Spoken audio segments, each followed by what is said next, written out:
So hello everyone, welcome to the law comments.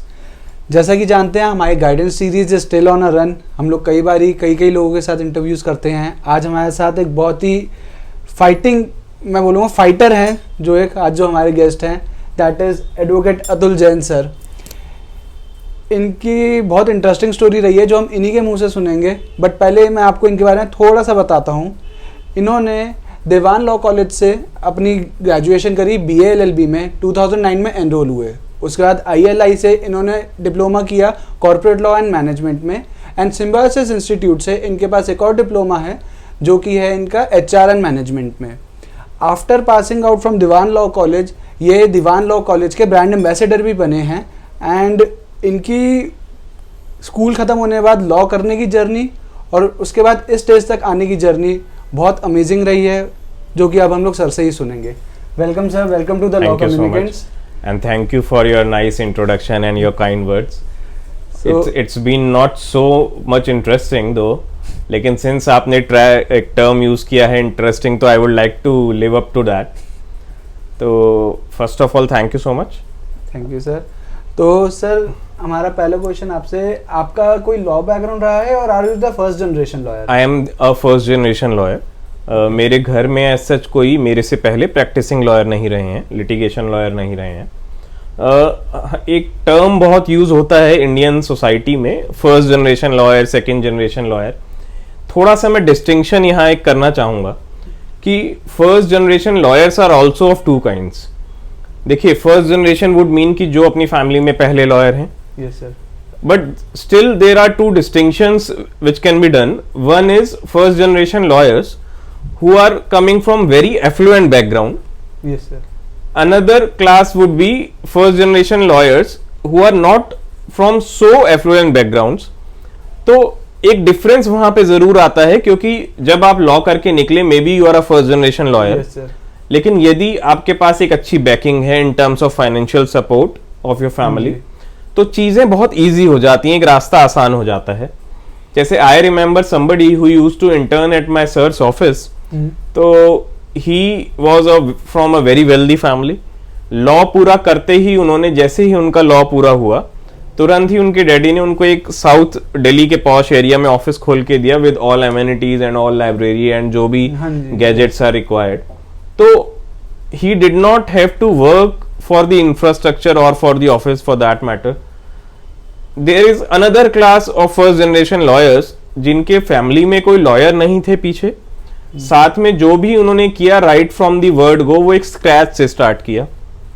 तो when it comes to me, since you are taking my opinion and views and asking for my personal information, तो I belong to the second class. Okay. My father was a very dedicated person and he used to work in the pharma industry and he was on salary. I'll come on to that part later. तो जो भी उन्होंने कमाया वो हमारी education पे खर्च किया। तो when I joined this profession, he was at the verge of retirement.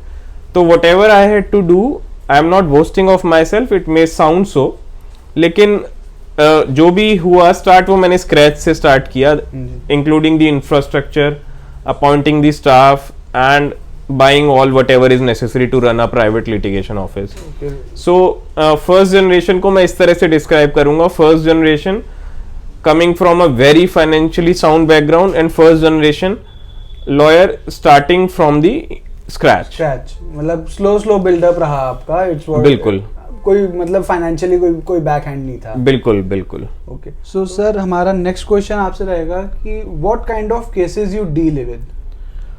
देखिए, the courts which I go to is supreme court, Delhi high court, district courts of Delhi and all the tribunals and forums in Delhi. इसके अलावा Bombay high court के कुछ cases मेरे पास हैं। और area of practice यदि आप पूछते हैं तो मैं सभी तरह के हार्डकोर लिटिगेशन लेता हूं जो डे टू डे लाइफ में अराइज होती है। स्कूल्स के काफ़ी केसेस हमारे पास हैं, प्राइवेट स्कूल्स के। तो स्कूल का litigation, matrimonial is one of the core area, money recovery, property related disputes and some criminal cases we have. तो we take all kinds of cases जो एक जनरल सोसाइटी में जो डिस्प्यूट्स अराइज होते हैं उसको लेकर के। तो sir since you got enrolled in 2009, तो 2009 टिल 2021 अभी तक की आपकी जो एक जर्नी रही है वो कैसी रही है? यदि आप एक वर्ड में पूछें मेरी जर्नी कैसी रही है, तो journey I will call it a fairy tale. It has been a dream run. It has been a sort of dream कि जो शायद मैंने कभी देखा ही नहीं था. मतलब जो भी मेरे 12 साल में एक्सपीरियंसेस रहे हैं, they are made of substances which would constitute the word dream. Although hard work बहुत रहा, स्ट्रगल तो बहुत ज़्यादा रहा, लेकिन God has been kind enough, he has been magnanimous enough. इन 12 साल के दौरान जब मैंने शुरू किया, मेरे जो सीनियर्स थे mister Hemant Gupta and mister Shalabh Gupta, वो दोनों का ऑफिस था, एक joint office. I work only in one office after my enrolment. उसके बाद मैं इंडिपेंडेंट हो गया था. तो उनका मेरे करियर के शेप होने में, मैं जहाँ कहीं भी आज हूँ, एक बहुत ही बड़ा रोल है. तो जो एक फर्स्ट जनरेशन लॉयर की बात बार बार आती है कि पीछे से बैकिंग अप नहीं है, वो बैकिंग अप मुझे दोनों सर से मिली एक बड़े भाई के रूप में. तो वो फैक्टर कहीं ना कहीं वहाँ से नेगेट होता है. तो सर की दोनों की बैकिंग, उन्होंने जो मुझे सिखाया, और आज तक भी वो जो मुझे सिखाते हैं या कुछ केसेस अपने देते हैं जिससे मेरा ऑफिस भी फाइनेंशियली वायबल रहता है, तो उनका एक बहुत बड़ा सपोर्ट रहा मेरी जर्नी में. एंड इसके बावजूद मैं एक चीज कहूंगा कि शायद यदि मैं किसी और प्रोफेशन में होता तो इतना प्रोफेशनल सेटिस्फेक्शन मुझे नहीं मिलता. With due respect to all professional, सब लोग अपने अपने फील्ड में काम करते हैं, जिस पर्पस के लिए उन्होंने वो ज्वाइन किया प्रोफेशन उसको पूरा करते हैं. हमारे प्रोफेशन में एक चीज जो एक एक्स्ट्रा आती है, I will share few incidents. Like several years back, around 6-7 years back, there was this affluent Bania family, जिनके हेड जो थे उनको किसी क्रिमिनल ऑफेंस के अंदर एफआईआर हुई. आई स्टिल विविडली रिमेंबर कि धनतेरस का दिन था, छोटी दिवाली से पहले दिन जो आता है. yes, sir. और उस दिन उनकी बेल एप्लीकेशन लिस्टेड थी, और यदि उन्हें बेल ना मिलती और जेल जाना पड़ता बड़ी दिवाली के दिन, तो वो उनकी फैमिली के लिए एक बहुत बड़ा सोशल स्टिग्मा होता. आई आर्ग्यूड दैट केस, और आई स्टिल रिमेंबर मॉर्निंग में बेल लगी थी 30,000 में, और 2-2.5 घंटे तक आर्ग्यूमेंट चले. उनकी फैमिली बाहर बैठी हुई थी, पूरी एक्सटेंडेड फैमिली, मतलब बहुत लोग आए हुए थे. When we came out, तो I was very much anxious कि क्या रिजल्ट होगा, बिकॉज 4 बजे ऑर्डर्स प्रोनाउंस होते हैं कोर्ट्स में जनरली. तो 4 o'clock bail was granted. His entire family was literally in tears. और वो लोग मुझे थैंक यू कहते हुए नहीं थक रहे थे कि सर आपने हमारी दिवाली बचा ली. दिवाली पे यदि ये नहीं होते तो हमारी फैमिली के लिए एक बहुत बड़ा कलंक होता. तो जब कोई आपको इस तरह से बोलता है, वो इतने बुजुर्ग लोग थे, हाथ जोड़ रहे थे, रो रहे थे, तो मुझे शर्मिंदगी ऑफ कोर्स हो रही थी कि इतने बड़े लोग आपके सामने हाथ जोड़ रहे हैं. लेकिन कहीं ना कहीं एक प्रोफेशनल सेटिस्फेक्शन मिलता है कि हाँ, एक पैसे से अलग आपने कुछ कमाया, किसी फैमिली की खुशी आपने अर्न करके उसको दी. तो उस चीज का कोई पैरेलल नहीं है. No money can buy that. तो इस प्रोफेशन में जो मेरी जर्नी रही, मुझे ऐसा लगता है कि जो लोगों को खुशी मिलती है जब उनके फेवर में हम रिलीफ दिलाते हैं, और जिस तरह से वो हमें थैंक्स करते हैं या किसी भी वे से अपने जेस्चर से शो करते हैं, उस चीज से बड़ा कुछ नहीं हो सकता. तो मेरी जो जर्नी रही है, God has been kind enough, जो हमें रिलीफ्स मिले हैं आज तक, तो उन क्लाइंट्स के ग्रेटिट्यूड शो करने से I feel too much satisfied. तो जैसे एक मुझे और याद आता है कि एक हमने काफी अच्छा रिलीफ लिया किसी के फेवर में डिवोर्स का. This person was too much frustrated because of some bad things in the family. That got widely reported in the newspapers, all the national newspapers, dailies.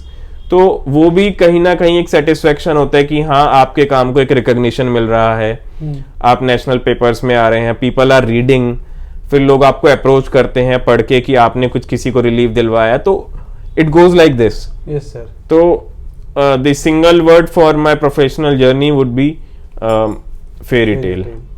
Okay, तो सर चलो ये तो advocacy वाली journey रही. तो as a student, because Diwan law college is affiliated to Meerut university, and वो if I am not wrong वो दिल्ली में भी नहीं है. नहीं, it was in Meerut. Yes. So sir वो वाली एक स्टूडेंट वाली जर्नी, बिकॉज इंटरस्टेट जाके पढ़ना एक अलग ही एक्सपीरियंस ऑफ फाइट वाली चीज होती है. See, I was a school student of a school, Delhi school, north Delhi में महावीर सीनियर मॉडल स्कूल है.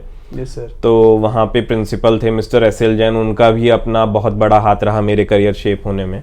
तो right from my nursery till my class 12th I was in that school only, that is a English medium school, काफ़ी अच्छा school है। जैसा कि मैंने बताया कि मेरे फादर ने काफ़ी स्ट्रगल किया अपनी सर्विस के दौरान, तो आप ये मानिए कि जो भी सैलरी उनको मिलती थी उसका एक मेजर कंपोनेंट हमारी स्कूल फीस में जाता था और हमारी बुक्स, हमारी स्कूल यूनिफॉर्म में जाता था। What ever remaining was that was on fooding and lodging. तो उस स्कूल का बहुत हाथ रहा मेरे करियर को शेप करने में। महावीर सीनियर मॉडल स्कूल है जीटी करनाल रोड में।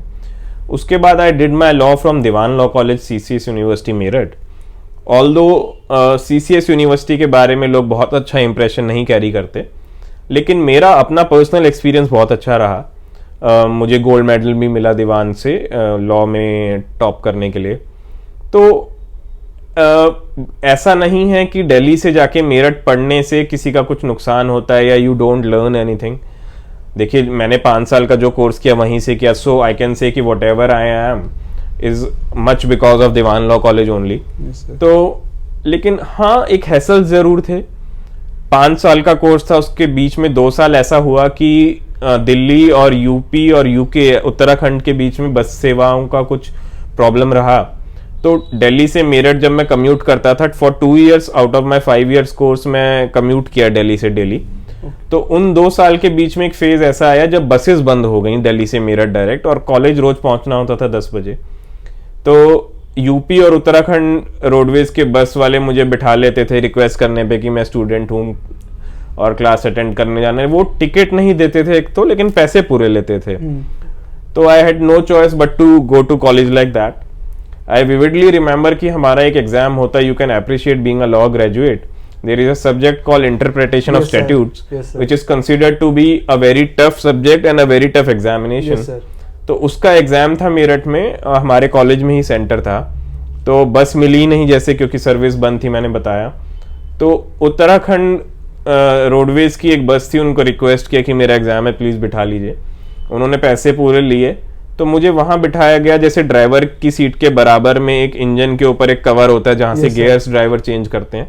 तो पूरा रास्ता मैं अपना सब्जेक्ट पढ़ते हुए मेरठ पहुंचा, मैंने एग्जाम दिया एंड जैसे मैंने बताया कि I could top all the examinations and I was the gold medallist. तो लॉ पढ़ने की जर्नी भी बहुत आसान नहीं रही, क्योंकि जिस टाइम मैंने कंप्लीट किया 2009 में, उस टाइम सिनेरियो इतना अच्छा नहीं था लॉ ग्रेजुएट्स के लिए जितना आज शायद हो गया है। और सैलरीज भी कहीं ना कहीं बहुत कम होती थी, if I can use the word salary. हालांकि सैलरी वर्ड यूज करना ठीक नहीं है, क्योंकि लॉ करने के बाद एक 5 साल का फुल फ्लेजेड कोर्स करने के बाद यदि आपको 5 या 6 हजार रुपए मिलने लगे, तो शायद salary word would be not suited to that kind of remuneration.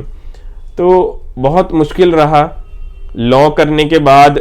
ऐसा भी लगा बहुत बार, क्योंकि क्या होता है कि मैं जैसे स्कूल में भी हमेशा टॉपर रहा, तो मेरे से कम होशियार बच्चे या कम स्कोरिंग स्टूडेंट्स जो थे, उनकी जब जॉब लगी आफ्टर ग्रेजुएशन या post graduation, even if they got employment in normal companies, तो उनकी लगी 30-40 हजार रुपए से स्टार्टिंग, और मेरी स्टार्टिंग जो हुई वो 6 हजार रुपए महीना से हुई। तो पेरेंट्स को भी ऐसा लगता था कि यार वो तेरे से नोट्स लेने आता था, तेरे को 6 हजार मिल रहे हैं और उसको 40 हजार रुपए मिल रहे हैं। तो कहीं ना कहीं मन में ऐसा भी आता था कि क्या मैंने कोई गलती तो नहीं कर दी है कोर्स करके, या मैं आगे जाऊंगा तो कैसे होगा। अच्छा, फिर लोग ऐसे क्वेश्चंस पूछते थे, जैसे मैं दिल्ली जब आया लॉ करके, तो मेरे को कोई लॉयर्स में ऐसे किसी को पर्सनली बहुत नहीं जानता था, तो लोग पूछते थे। फिर वही क्वेश्चन आता है, फर्स्ट जनरेशन लॉयर हो क्या? तो मैं कहता था हाँ। तो फिर वो पूछते थे कि कैसे सरवाइव करोगे, केसेस कहाँ से आएंगे, कितने की जॉब मिल जाएगी, 5,000 10,000 की। तो मतलब सस्पिशन एंड क्वेश्चंस लगातार आते थे। और कहीं ना कहीं देखिए, मैं भी इंसान हूं, मेरे मन में भी डाउट आता था। देखिए, आप कितने भी इंटेलिजेंट, कैपेबल, टैलेंटेड हो, लेकिन जो एक अर्निंग पार्ट है वो भी एक बहुत इंपॉर्टेंट है, क्योंकि जब तक फीस नहीं आएगी तो आप अपना टैलेंट शो कैसे करेंगे। तो मुझे बताया जाता था कि केसेस नहीं देंगे आपको लोग, आप कैसे सरवाइव करोगे। तो इस तरह की बातें होती थी, लेकिन it all went well as I said. Smooth तो नहीं कहूंगा, बात मतलब स्ट्रगल बहुत रहा, लेकिन अच्छा हुआ। ऐसा कुछ नहीं हुआ कि केसेस नहीं आए, केसेस आए। I will come to that aspect also.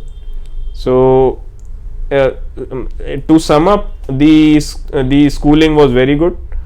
College में बहुत स्ट्रगल किया, स्कॉलरशिप भी मिलता था हालांकि, क्योंकि I was the topper in the law course, लेकिन फिर भी कहीं ना कहीं वो चीज़ हर्ट करती थी हमारे यहाँ यूनिफॉर्म नहीं था तो कपड़े बहुत अच्छे नहीं होते थे मेरे पास पहन के जाने के लिए। मैं और भी इंटरव्यूज़ दिए हैं, उनमें मैंने बताया कि मैंने 2 वाइट शर्ट्स रखी हुई थी, तो जब मैं ब्लैक ट्राउज़र पे पहनता था तो वो मेरे लॉ के प्रैक्टिकल में काम आती थी, और जब उस वाइट शर्ट को मैं ब्लू जीन्स पे पहन लेता था तो वो मेरा पार्टी वियर बन जाता था। तो this was how we used to manage, and हमने कभी अपने आप को इन्फीरियर नहीं महसूस किया।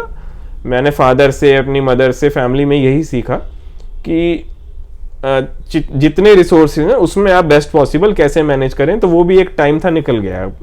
ओके मतलब एक बड़ी इंटरेस्टिंग सी जर्नी रही, स्ट्रगल करते करते, लर्निंग करते करते। हाँ, मतलब आज लर्निंग किया, धीरे धीरे स्ट्रगल किया, चीजें सीखी, चीजों को एडजस्ट करना सीखा, कम रिसोर्सेज में ज्यादा करना सीखा। तो मुझे लगता है कि शायद आज भगवान ने ये सब कुछ दिया। Yes sir. तो अभी आपने बहुत इंटरेस्टिंग अपनी कॉलेज जर्नी बताई। Since in the intro we notice कि सर जिस कॉलेज में पढ़ते थे उसके वो ब्रांड एम्बेसडर भी बने। So how did that happen, और वो एक्सपीरियंस कैसा था? Actually ours was the first batch of law in Diwan law college. Okay. तो in the first semester itself I topped the university and by huge margin.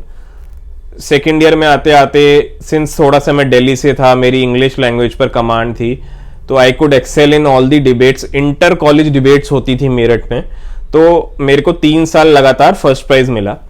तो the college was part of an institute called Dewan institute of management studies, जिसके अंदर काफ़ी सारे other courses भी कराए जाते थे, management and hotel management and all. तो they decided to have me as their brand ambassador. तो मेरे बहुत बड़े बड़े hoardings along with the college name लगे पूरे यूपी में, कुछ उत्तराखंड की जगह में, और एक जगह मेरठ में लगा हुआ था। तो धोनी का एयरसेल कंपनी लॉन्च हुई थी और Dhoni was the ambassador. Yes sir. तो उनका होर्डिंग और मेरा होर्डिंग साथ साथ लगा हुआ था, ऑफ द इक्वल साइज। तो वो चीज़ें बहुत खुशी देती हैं मुझे। आई डोंट नो, मतलब I still feel goosebumps when I think about that. एक बार ऐसा हुआ कि जब हमारा लॉ पूरा हुआ तो on the final exams day हम सारे कॉलेज के फ्रेंड्स गए हरिद्वार ऋषिकेश घूमने। तो जब हम वापसी आए थे तो इट वाज अर्ली मॉर्निंग और कहीं ढाबे के पास बस रुकी। तो I was sitting on the window seat, और जैसे मैंने नींद में ऐसे आंख खोली और 4 साढ़े 4 बजे का टाइम था, तो बस जहां रुकी थी वो बिल्कुल बराबर में मेरा होर्डिंग था लाइफ साइज साइड का। तो these are the moments I cannot forget. I mean this is something I cannot buy out of money. आज यदि मैं चाहूं कि मैं पैसे से अपना होर्डिंग लगवा लूं तो नोबडी विल अलाउ मी। तो वो चीजें एक हैं जो मैं आज तक चेरिश करता हूं, और जब कभी थोड़ा डाउन फील होता हूं तो वो चीजें याद आती हैं और आई अगेन बिकम रिलैक्स्ड। तो वो एक अपने आप में बहुत अच्छा एक्सपीरियंस था मेरे लिए। मतलब जो आपने ट्रैवलिंग का एक स्ट्रगल करा तो उसका एक रिजल्ट बिल्कुल मिला। मेरे मम्मी पापा दोनों बड़ौत एक टाउन है यूपी में, वहां से बिलोंग करते हैं। तो मेरे दादाजी और नाना जी अलाइव थे उस टाइम, तो बड़ौत के अंदर भी होर्डिंग्स लगे। तो बाबा जी और नाना जी मेरे जाकर के लोगों को दिखाते थे, देखो भाई मेरे पोते का लगा हुआ है, देखो भाई उसके बेटे का, मतलब मेरी मम्मी का नाम से कॉल करके, अरे देखो भाई ये होर्डिंग लगा हुआ है मेरे देवते का। तो ये चीजें जब मुझे पता लगती थी तो ये चीजें दिल को बहुत सुकून और खुशी देती हैं। इन चीजों का कोई पैरेलल नहीं है, nothing can compensate these things. तो ये एक बहुत अच्छा रहा। प्लस इसके अलावा लॉ में आने के बाद मैंने आपको बताया कि एक मैंने पहले छोटी कार ली सेकेंड हैंड, क्योंकि कार बहुत ज़रूरी है हमारे प्रोफेशन में। आपको अपने क्लाइंट को भी दिखाना होता है कि हाँ आप थोड़ा सा एस्टैब्लिश्ड हैं। उसके बाद मैंने जैसे आपको बताया, ये किस्सा बताना यहाँ बहुत ज़रूरी है कि जैसे मेरे पेरेंट्स बहुत एफ्लुएंट फैमिलीज से थे, नो डाउट बड़ौत से। जब दिल्ली पापा आए तो उन्होंने काफ़ी स्ट्रगल किया, और मैंने बताया कि उनकी सारी सैलरी हमारे पढ़ाई पर जाती थी। तो ऐसा कोई बैंक बैलेंस नहीं था। लेकिन जो हमारे और फैमिली थी, हमारी एक्सटेंडेड फैमिली थी, सब लोग बहुत वेल्दी एफ्लुएंट थे। अक्सर ऐसा हुआ कि जब मेरे पेरेंट्स और मैं, हम लोग छोटे थे, मेरा छोटा भाई अब वो सीनियर मैनेजर है यूको बैंक में, इज डूइंग वेरी गुड, तो हम चारों लोग खड़े रह जाते थे और बाकी रिलेटिव्स चले जाते थे हमें छोड़कर। ठंड में कहीं से शादी से निकले तो फिर हम ऑटो ढूंढ रहे हैं, बस ढूंढ रहे हैं, ऐसा बहुत बार हुआ। तो when I got a bit more settled, मैंने होंडा सिटी ली कुछ साल पहले। तो वो एक ट्रैवलिंग का जरिया तो है ही, लेकिन वो एक कार मेरा मैसेज है, मेरी फैमिली का मैसेज है एक सोसाइटी को, किसी अकड़ में नहीं, एक समाज को रिक्वेस्ट है कि यदि आपका कोई फ्रेंड आपका कोई रिलेटिव या आपका कोई फैमिली मेंबर फाइनेंशियली इतना स्ट्रांग नहीं है, तो आप उसको दरकिनार ना कर दें, उसको ह्यूमिलेट ना करें। दीज आर द इंसिडेंट्स जो मैंने लॉ करने के बाद झेले, और हर बार बुरा लगता था कि ह्यूमिलेशन मिलता था या इग्नोरेंस मिलती थी, just because we were not having those kind of resources जो हमारे फैमिली, अदर एक्सटेंडेड फैमिली के पास थे। तो कहीं ना कहीं उस कार ने आके उन सब चीज़ों के ऊपर एक क्वेश्चन मार्क लगा दिया। देखिए, मटेरियल चीज़ें सबको अच्छी लगती हैं, तो मुझे अपनी कार से बहुत ही प्यार है, क्योंकि मैंने वो मेहनत से अपना खूब मेहनत करके कमाई है, और विद ऑनेस्टी, अटमोस्ट ऑनेस्टी। लेकिन वो एक मैसेज है समाज को कि यदि कोई फाइनेंशियली वीक है तो उसको आप इग्नोर ना करें, उसको कमज़ोर ना समझें। तो वो कहीं ना कहीं मुझे चुभता है। और एक इंसिडेंट था, जब मैं लॉ करके निकला, फादर को फ्रैक्चर हो गया था, तो फादर वॉज नॉट वर्किंग, छोटा भाई पढ़ रहा था, मेरे को शायद 8 या 10 हज़ार रुपये मिलते होंगे, मदर वाज हाउसवाइफ। रात को 10 बजे करीब मदर को पेट में दर्द हुआ, हम लोग घर से बाहर निकले। हम शक्ति नगर तब एक रेंटेड हाउस में रहते थे, तो वहाँ पर एक शक्ति नगर के पास एक पुल है। हमारे family doctor use to be in Ashok Vihar, क्योंकि पापा फार्मा इंडस्ट्री से हैं, तो पापा के काफ़ी अच्छे क्लोज फ्रेंड थे, लेकिन जाना तो हमें खुद ही पड़ेगा। तो जब हम बाहर आए तो मम्मी वॉज हैविंग बहुत ज़्यादा स्टमक एक, रात को 10 साढ़े 10 शायद बजे थे, और उस जगह जाने के 60-70 रुपये ऑटो में लगने चाहिए। तो ऑटो सब मांग रहे थे 150, 200, 300 रुपये। मैं, मेरे पापा और मेरा छोटा भाई, हम अलग अलग डायरेक्शंस में जा रहे थे, और मेरी मदर अपना पेट पकड़ के ऐसे एक पुल के पास हमने उनको बिठा दिया था, पत्थर पे साइड में वो बैठी हुई थी। तो जब वो ऑटो ढूंढने का सारा सिलसिला चल रहा था, तो मन में ये आ रहा था कि हमारे पास कार भी नहीं है आज लेके जाने के लिए मदर को। उसके बाद भगवान ने 2 कार दी। ये बार बार जो कार वर्ड मैं यूज़ कर रहा हूँ यहाँ पे इसलिए कर रहा हूँ क्योंकि उस टाइम एक ऐसी सिचुएशन थी कि हम मदर को उस डॉक्टर तक भी नहीं ले जा पा रहे थे। तो कहीं ना कहीं वो एक सेटबैक था, कहीं ना कहीं एक वो टर्निंग पॉइंट था कि नहीं, ऐसा गलत है। पता नहीं 15 साल बाद, 20 साल बाद मैं कहाँ आऊँगा, मेरा करियर क्या शेप लेगा, या मैं सोसाइटी में किस जगह प्लेस्ड होऊंगा। लेकिन यदि कभी हुआ ऐसा कि मैं किसी पोजीशन में हुआ, तो मैं उस पुल का नाम अपनी मदर के नाम पे करवाना चाहूँगा। वो इमेज मेरे से छूटती नहीं है कि मेरी मदर रात को 10:30 बजे बैठी हुई है, वो दिमाग से मैं निकाल नहीं पाता आज भी। तो ठीक है, it has been like this only, लेकिन good things await when you work hard. तो एक ये इंसिडेंट मैं ज़रूर सुनाना चाह रहा था अपने ऑडियंस को, क्योंकि हो सकता है आप में से कुछ के पास, जो लोग मुझे देख रहे हैं, ये इंटरव्यू सुन रहे हैं, उनके पास भी साथ भी ये सब प्रॉब्लम्स हों। तो निराश मत होइए। मुझे भी डिसअपॉइंटमेंट होता था कभी कभी, मैं भगवान नहीं हूँ, मुझे भी बुरा लगता था, ये भी लगता था कि कैसे होगा आगे, इतने साल हो गए लॉ में, कुछ ज़्यादा नहीं कर पा रहा। आपको भी लगता होगा, लेकिन patience is the key, wait कीजिए। यस, बिकॉज आपकी इस बात से एक लाइन याद आ रही है, I recently read somewhere that bad times create great warriors. Yes. तो आपकी story is an inspiration in that way. I will not call myself a great warrior, but yes, those were bad times indeed. मतलब बहुत खराब time था, इसमें तो कोई doubt नहीं है। यस सर, वो ये एक स्टार्ट हो रहा था आपका इन द प्रैक्टिस ओनली, जैसे आपने बताया कि कई लोग कहते हैं कि कैसे सर्वाइव करोगे फर्स्ट जनरेशन एंड एवरीथिंग। तो वो स्टार्टिंग के चैलेंजेस क्या बस यही थे कि केस नहीं आया, या और भी कुछ? नहीं, चैलेंजेस बहुत थे। यदि शुरुआत से बात करें, जब मैं लॉ करके 2009 में आया दिल्ली, मैंने अपना एनरोलमेंट कराया, तो मैंने सर का ऑफिस ज्वाइन किया, हेमंत सर और शलभ सर का। उस टाइम भी सैलरीज, फिर वही बात आती है, सैलरी और ह्यूमनरेशन बहुत कम होते थे। I started with a sum of ₹6,000 per month, which was not at all sufficient to survive. उसके बाद धीरे धीरे ग्रेजुअल बढ़ता गया, और ऐसा हमारी इंडस्ट्री में होता है। yes, sir. आज भी बहुत ज़्यादा स्टार्टिंग अमाउंट नहीं मिलता फ्रेशर्स को। तो कुछ टाइम बाद मैंने एक छोटी कार ली, वैगनआर, जब मुझे ठीक ठाक लगने लगा, सेकेंड हैंड मैंने वो कार ली थी।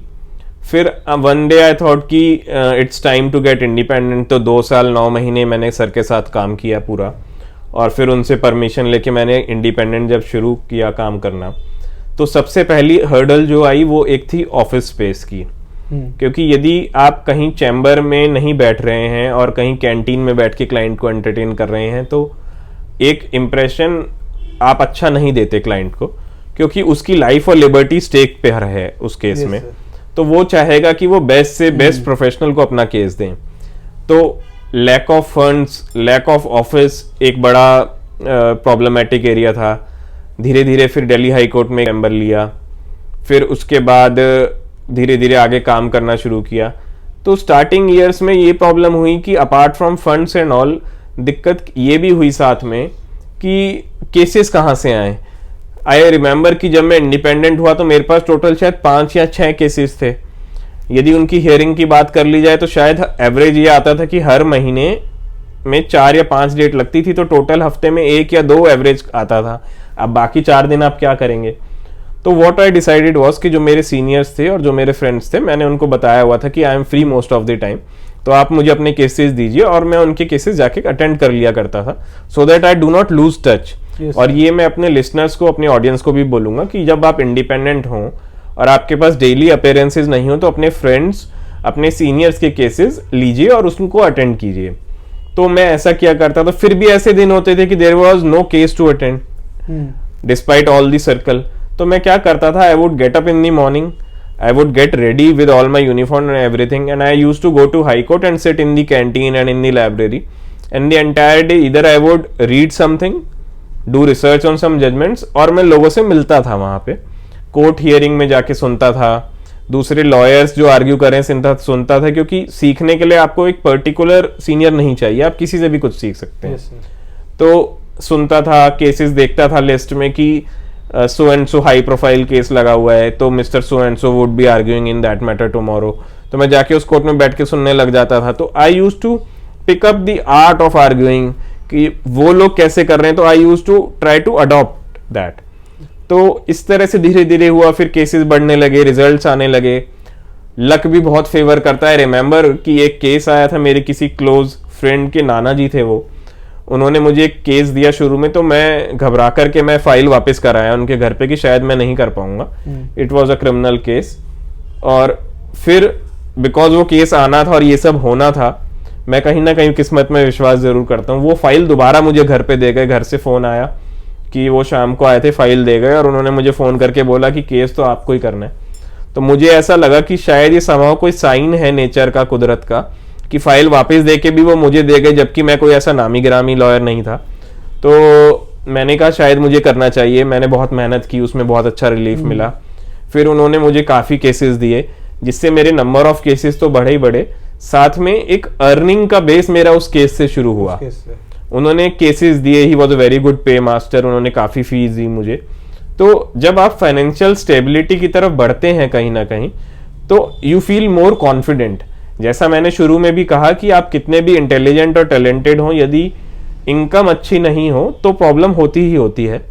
तो उस केस से मतलब मेहनत के साथ साथ मैं किस्मत को भी बहुत बड़ा एक रोल बताऊंगा कि है मेरे करियर में। वो केस वापस आया, मैंने काम किया, I got in touch with lot many designated senior advocates through that case. तो उस केस के आने के बाद चीज़ें काफ़ी चेंज हुई।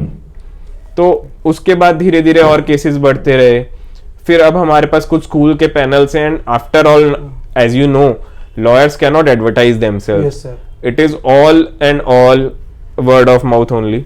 तो मेहनत से केसेस किए, रिजल्ट्स आए, क्लाइंट्स में नाम हुआ, तो धीरे धीरे थिंग्स स्मूथ हो गई। ओके तो sir, having an experience of 12 years, मतलब आपने अभी इतनी बहुत अच्छी जर्नी सुनाई, एंड यस बहुत इंटरेस्टिंग जर्नी है, आपका स्ट्रगल भी है।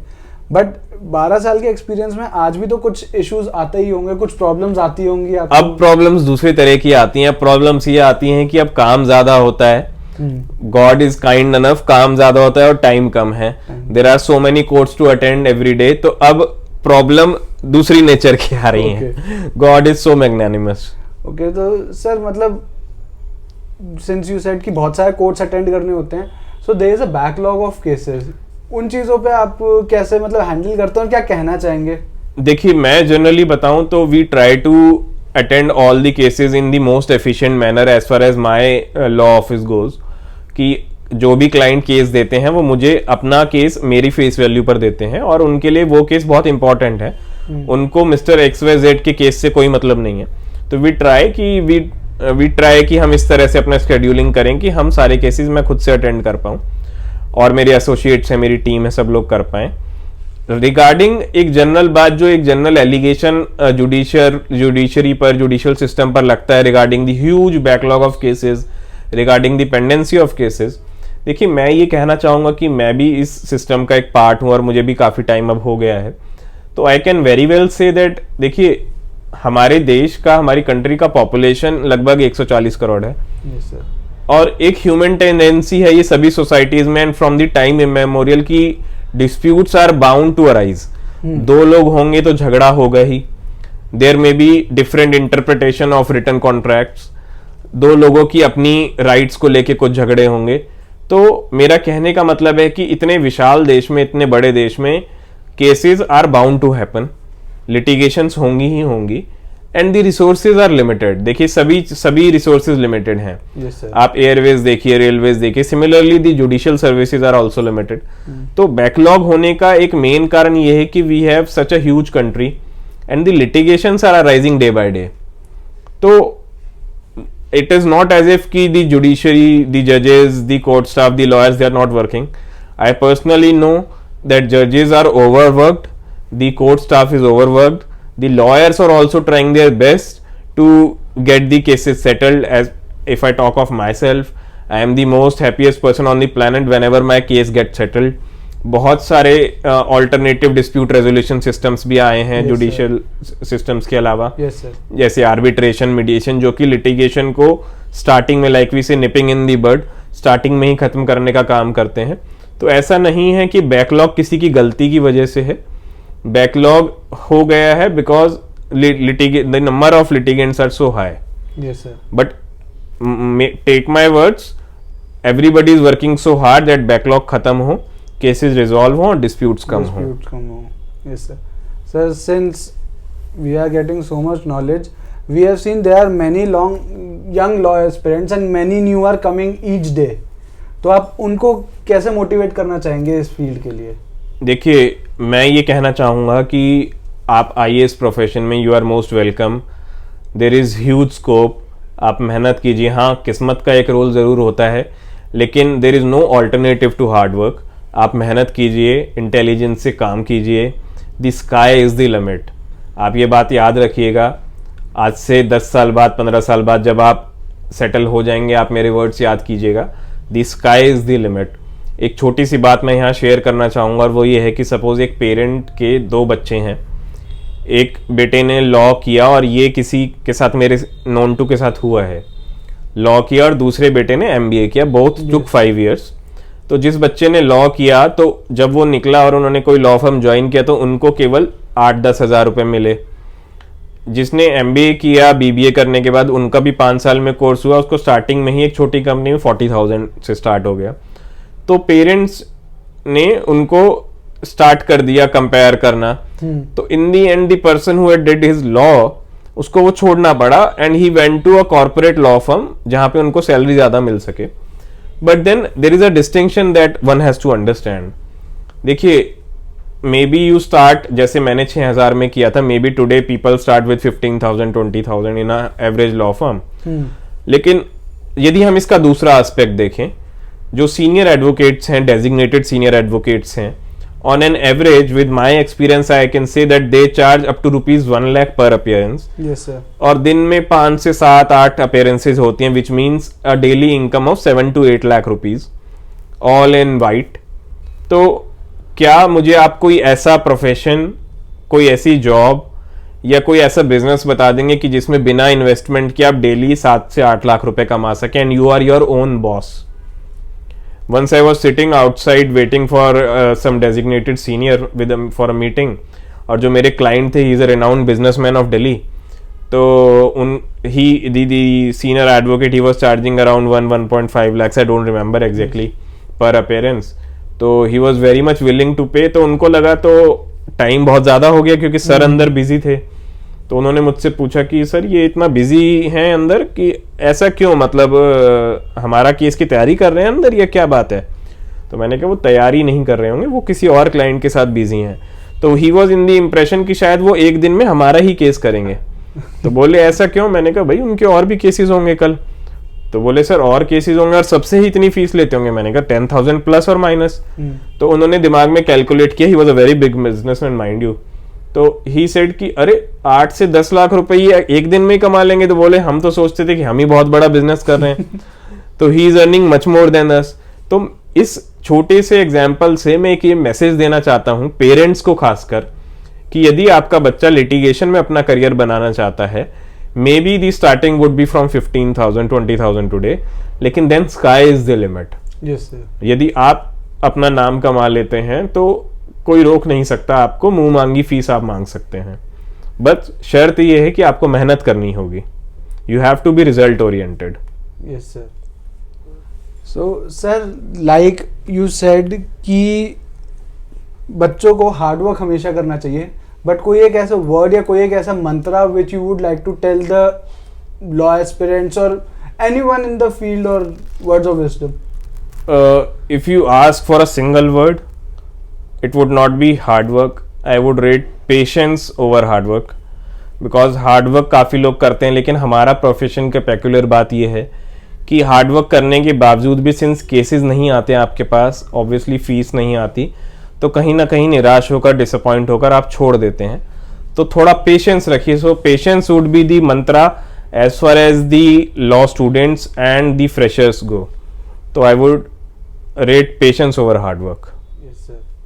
तो since being in this profession, अभी जैसे आपने बताया कि sky is the limit, but एक पर्सनल पॉइंट ऑफ व्यू होता है ना कि एक पर्टिकुलर प्रोफेशन पे सबकी अपनी एक व्यू पॉइंट होता है। So what is your view point towards this profession? देखिए, मैं तो यही कहूँगा कि my profession is the best profession and I will try to justify also like we do in courts. हमारे प्रोफेशन में एक अर्निंग का एस्पेक्ट पे अभी हमने काफ़ी बात की, वो तो है ही है। If you work hard and everything, तो अर्निंग तो हो ही जाएगी, वो तो कोई बात ही नहीं है। मुझे इस प्रोफेशन में आकर जो सेटिस्फेक्शन मिलता है या जो बेस्ट पार्ट इस प्रोफेशन का वो है, that is the professional satisfaction you get out of it. क्योंकि देखिए, इस प्रोफेशन में एक नो डाउट कहीं ना कहीं लॉयर्स के ऊपर एक सोशल रिस्पॉन्सिबिलिटी होती है। आप हिस्ट्री उठा के देखिए तो कोई भी एजिटेशंस, कोई भी मूवमेंट, चाहे वो इंडिया की फ्रीडम स्ट्रगल हो, तो जो भी फ्लैग बियरर्स थे दे वर ऑल एडवोकेट्स। आज के समाज में भी जो भी मूवमेंट्स की जाती हैं या कुछ होती है, तो maximum of them are lawyers. So मैं ये कहना चाहता हूं कि you have a social responsibility, a lawyer has a social responsibility which he has to discharge.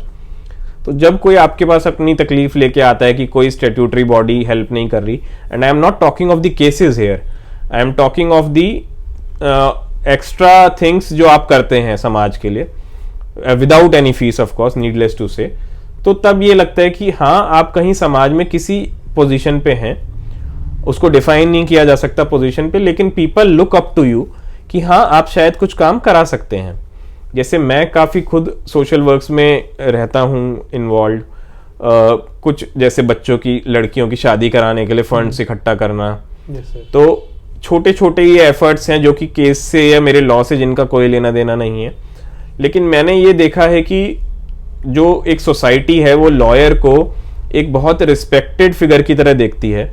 तो whenever I make a call to somebody और make a request to somebody कि see mister आकर्ष, आप इतना पे कर दीजिए और I have to help somebody and I am collecting funds for somebody's treatment और समबडीज डॉटर्स वेडिंग, तो I have not been disappointed ever.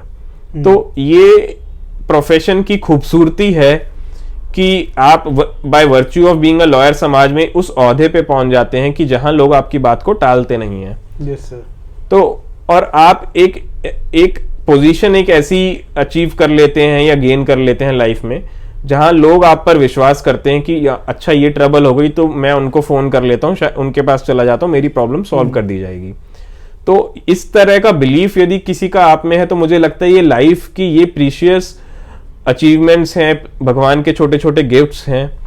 At the end when you look back at your life, तो शायद ये चीजें आपको ज्यादा याद आएंगी, despite, I mean, apart from your bank balance and all whatever material things you earn throughout your career, तो ये चीजें जरूर एक आपको कहीं ना कहीं मोटिवेट करेंगी उस टाइम पे जब आप देखेंगे अपनी 60 की एज में जाके कि हाँ, मैंने ऐसा किया था, या कोई आपको याद दिलाएगा, तो आपको अच्छा लगेगा। तो ये एक प्रोफेशन की सुंदरता है कि यहाँ पे आप लोगों के लिए काम करते हैं और केसेस के अलावा भी आप लोगों की मदद करते हैं। यस सर, मतलब एक भरोसा बन जाता है। बिल्कुल भरोसा बन जाता है लोगों का आपके ऊपर। यस जैसे मैं जहाँ पे रहता हूँ, कभी कोई किसी नेबर को इशू होता है, क्योंकि देखिए लिटिगेशन क्या है, litigation is disputes in the daily life.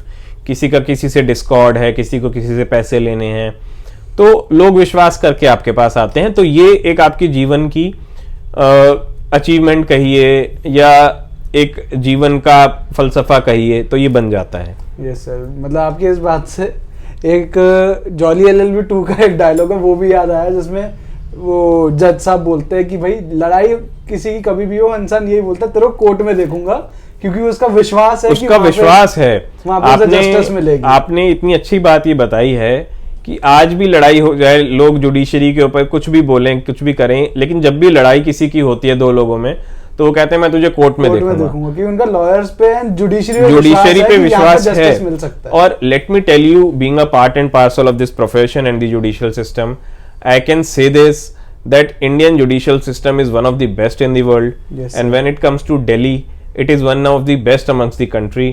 तो लोग जो ये बोलते हैं कि I'll sue you in courts या मैं तुझे कोर्ट में देख लूंगा, तो वो किसी एक भरोसे से बोलते हैं, वो बिना बात के ही नहीं बोलते। वो बात जो है वो उनके दिमाग का विश्वास है, तो इस भरोसे से वो बोलते हैं कि मुझे न्याय मिलेगा। और जिसको लगता है कि उसके साथ गलत हुआ है, वो जैसे एक हिंदी में कहावत है कि डंके की चोट पे बोलता है मैं तुझे कोर्ट में देखूंगा। तो वो ये भरोसा है कि हाँ जो मेरे साथ गलत हुआ मैं उसको ठीक कोर्ट से करा पाऊंगा। Yes sir. तो प्रोफेशन की बात आती है, तो since we are the officers of the court, तो उस जस्टिस को दिलाने में कहीं ना कहीं लॉयर्स का बहुत बड़ा हाथ रहता है। Yes sir, that is very true. So sir, अभी जैसे आपसे बात कर रहे थे, आपने बोला कि लॉयर्स में एक लीडरशिप क्वालिटी भी होती है। So any example of your life जिसमें आपको लगता है कि हाँ भाई मेरे ये एक चीज मैंने ऐसी करी जो लीडरशिप के क्वालिटी है? लीडरशिप तो क्या बोलूं अपने मुंह से। लगभग 2 साल पहले दिल्ली गवर्नमेंट ने एक मुख्यमंत्री तीर्थ यात्रा योजना स्टार्ट की थी, जिसके अंदर रिलीजियस प्लेसेस में वो ट्रेन्स भेजते थे, दिल्ली के सिटीजन्स को ट्रेन में भेजते थे। तो मैंने उसमें देखा कि जैन तीर्थ कोई नहीं है। तो देखिए एक सेंस ऑफ बिलोंगिंगनेस सभी को होती है। आई एम अ जैन, तो मेरे को भी एक लव एंड अफेक्शन जैन तीर्थ से ज़्यादा है। तो मैंने इनिशिएट किया, मैंने लेटर्स और मेल्स लिखी, रिप्रेजेंटेशन दिए चीफ मिनिस्टर को और अदर मिनिस्टर्स को। तो finally they formally announced a train to one of the most revered तीर्थ स्थान। शिखरजी है जैन धर्म में तीर्थ स्थान, झारखंड में है, गिरिडीह डिस्ट्रिक्ट में, जो सबसे ज़्यादा पूजनीय है हमारा जैन स्थान। तो उसके लिए उन्होंने ट्रेन अनाउंस कर दी थी।